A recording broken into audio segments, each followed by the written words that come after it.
honnêtement, tu as nommé quelques candidats. Ça, c'est un dossier qui va faire réagir et qui va attirer l'attention tout entre-saison là, pour le Canadien de Montréal. Mais si on avait des cotes pour une liste de candidats chez le Canadien de Montréal pour être au poste de deuxième joueur de centre, ce serait qui le favori? C'est qui? Mettons là, on regarde, tu as des joueurs autonomes, tu as des joueurs qui sont potentiellement disponibles. Mettons qu'on nomme une coupe de noms. Tu as Tavares, tu as Duchesne, tu as Bennett, tu as Granlund. Là, on a parlé de Crosby. Tu veux-tu ajouter comme quelques noms dont on avait déjà parlé? Il y en a beaucoup qui disent est-ce que Dylan Larkin va être disponible? J'y crois pas. Robert Thomas, on peut le tasser. Tage Thompson, Mason McTavish. Moi, McTavish, je pense que les Ducks ne transigeront pas avec la fin de saison qu'il y a eu. Mais moi, j'ai un nom en tête. Je ne l'ai pas nommé encore, je m'en allais là, mais je pense qu'il y en a un qui, en raison des récentes actions, se retrouverait, et je parle au conditionnel, se retrouverait comme le favori. Ah ouais? Barzal? Ouais. Tu veux que je le nomme? Ouais. Islanders de New York. Ben c'est ça, Barzal. Ah, j'ai pas entendu, tu l'as nommé, ok, ouais. Je t'ai pas entendu, désolé, Mike. Tu veux qu'on leur fasse pour l'effet de spectacle? Fait que vas-y. Vas-y. Fait que, vas-y donc, voir. Barzal? Et voilà. Wow. T'aimes ça? Bravo. Moi, je pense pas que ça va être Barzal le favori. Ça va être Bo Horvat? Non, moi, je pense que le favori, c'est Sam Bennett parce qu'il est agent libre, parce qu'il y a une réelle possibilité de disponibilité. Après ça, je pense que c'est un nom vraiment pas sexy, comme Granlund, comme Duchesne, parce qu'eux aussi sont agents. Je pense que juste pour le fait qu'ils sont agents libres leur donne priorité, ouais. Mais après ça, si tu me demandes, moi, personnellement, si j'avais à les classer, ce serait n'importe quel des deux insulaires, 1 et 2, Barzal ou Bo Horvat. Après ça, ce serait Sam Bennett. Après ça, ben... Ça, tu parles des probabilités ou ta liste à toi que t'aimerais, mettons? Probabilité. OK. Non, parce que ma liste numéro 1 serait Crosby. Là. Admettons qu'il est vraiment disponible, numéro 1, c'est Crosby. C'est sûr. Après ça, je ne sais pas pour rien. Bennett était un choix populaire, mais Bennett... Moi, j'aime vraiment Bennett. Ouais, mais Bennett, tu sais, regarde encore ce qui se passe avec la Floride. Tu sais, de passer sur le corps de Tampa Bay en 5 games. Bennett s'en va nulle part. T'es allé chercher Ils n'ont pas d'argent. Ben, ils ont de l'argent, ils vont laisser partir avec Blad. Ben non, c'est l'inverse. Ben non, au contraire, tu allé chercher Seth Jones. Fait que tu gardes Seth Jones, tu es un défenseur droitier, puis tu gardes Bennett. Ben non, ils sont allés chercher Seth Jones justement parce qu'ils se sont rendus compte qu'ils ont laissé partir ben trop de défenseurs, puis il faut qu'ils en gardent une coupe. Ah, moi, je pense pas. Puis je comprends, il y en a qui vont dire ah, Lundell va devenir le deuxième, puis t'as d'autres gars que tu peux mettre au centre, ou à la limite, Reinhardt a déjà joué au centre, mais non, je pense que Bennett va rester. C'est un gars qui est important pour les Panthers. OK, ben là, OK, attends, je vais prendre une petite note. Non, je peux pas, parce que là, on ouvre trop de parenthèses. Il faut en fermer une coupe avant d'en rouvrir une autre. Fait en probabilité, moi, ce serait donc Bennett 1, Granlund, Duchesne 2 et 3, les deux insulaires 4-5, mettons. Ce serait mon top 5. En probabilité. Ma liste, ce serait, s'il est disponible, Crosby 1. Honnêtement, je pense Bennett 2. Les deux insulaires 3 et 4. Et 5, ce serait...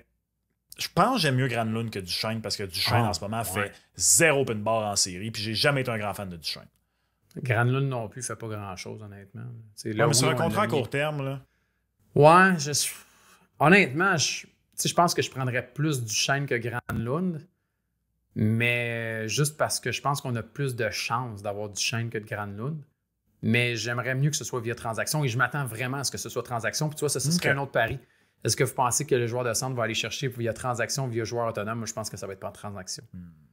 OK, mais ça va coûter cher. Entre les deux Islanders, mettons, lequel tu préfères? Je préfère Barzal. Même Easy comme ça? Je préfère Barzal. Je trouve, d'un, il est plus jeune, il a plus de talent, je trouve, mais il coûte plus cher. Raison du fait qu'il est un peu plus cher, oui. 9,15, je pense, versus 8. Mais quand même, c'est que Barzal Suzuki comme centre 1 et 2 en séries éliminatoires, c'est pas très gros. Pas très gros. C'est pas quelque chose qui me fait peur, moi, ça. Ouais, mettons, là, moi, on en a déjà parlé, là, un joueur que j'aime beaucoup, c'est Mason McTavish. Sauf que je sais qu'il n'est pas disponible, mais c'est exactement le genre de gars qui est capable il est capable, il a un peu de papier sablé, c'est un gars qui a du chien, c'est un gars qui est encore aussi, début vingtaine, mais en raison de sa fin de saison, je pense qu'il n'est pas sortable de Anaheim, malheureusement. Dans ma tête, Suzuki et Barzal, je regarde pas ce ligne de centre-là en me disant c'est des petits gars. Là. Je veux dire, je comprends que Barzal est long là, mais... Ben, c'est un gars qui a un bon parce coup de que patin. Il est 6 ou 6 et 1, le Barzell, quand même. C'est un gars qui Ouais. transporte beaucoup la rondelle, puis il a des aptitudes naturelles offensives incroyables. Là, Moi, c'est les C'est blessures une qui me font possibilité. peur dans son cas. Hein? Ouais. C'est Ouais. les blessures. Les blessures, puis tu sais, parce qu'il il y a 2 saisons de 80 points, 8 ans, puis entre les distanciés Entre les l'une deux. de l'autre, puis entre les deux, c'est un gars d'à peu près 70 là, qui fait 9 millions par année. C'est beaucoup. C'est Mais, beaucoup, mais en même temps, tu te dis, bon, tu sais, il était dans un système un peu plus hermétique également, dans une organisation où il n'y a pas eu Bon beaucoup point. d'aide. Puis c'est un noyau qui est quand même très vieillissant. Fait que, tu sais, là, il débarque à Montréal avec des jeunes joueurs. Mais, tu sais, un gars créatif qui a des aptitudes comme ça, tu le mets avec des mid-off, je veux dire, ça va faire des flamèches, ça va faire de la magie. Exact. Là. Puis moi, tu sais, c'est niaiseux, là, mais l'acquisition de Pierre-Luc Dubois par les Caps me fait dire des fois, il faut slacker un peu sur la peur d'un contrat. Ouais. Puis la peur de l'apport aussi, comme deuxième joueur de centre. C'est pas parce qu'un deuxième joueur de centre débarque qu'il faut absolument qu'il fasse le point par match non plus. Non. Non, c'est juste que T'sais. lui, vu qu'il va arriver, il y a du monde qui va arriver et dire il fait 9 millions, il faut qu'il fasse 90 points comme Suzuki. Ça, c'est sûr. C'est Garanti. sûr. Comme si Pierre-Luc Dubois était débarqué à Montréal, on aurait dit la même chose. Ouais. Tu sais, il débarque à ce prix-là, il faut qu'il soit, tu sais, comme les gens ont dit ça de l'année cette année aussi.